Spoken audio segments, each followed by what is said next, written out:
Sa lalong pagbigat ng trapiko habang palapit ang Pasko, partikular na tinututukan ng MMDA ang mga alternatibo sa EDSA.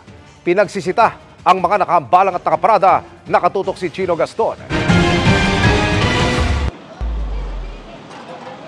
Pinagbabasag ng babaeng ito ang ilang paso ng mga halamang pinagtatanggal ng MMDA sa bangketang kadapat ng kanyang bahay sa 20th Avenue, Quezon City. Pero ang iba pang paso, ipinasok na niya sa bahay. Sa buong kalsada, pinatanggal ng MMDA hindi lang tanim kundi iba pang sagabal tulad ng mga bangko, tindahan at no parking sign. Bahagi kasi ito ng mabuhay lane o yung alternatibo sa EDSA. Pati mga iligal na nakaparada, binatak. Ang mga nakahambalang na motorsiklo pinagkakarga sa mga tow truck. Ayon sa MMDA, walang tigil ang ginagawang clearing operations sa mga major thoroughfares, mga bangketa at mabuhay lanes, lalo na ngayong Kapaskuhan kung saan inaasahan ang mas matinding trapiko.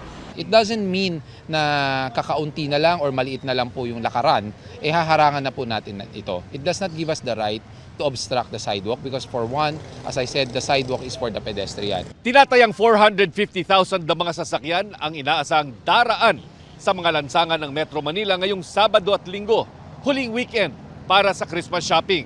Kaya ngayon pa lang, ang MMDA tinatanggal na ang lahat ng mga sagabal sa mga lansangan para hindi na makadagdag pa sa traffic.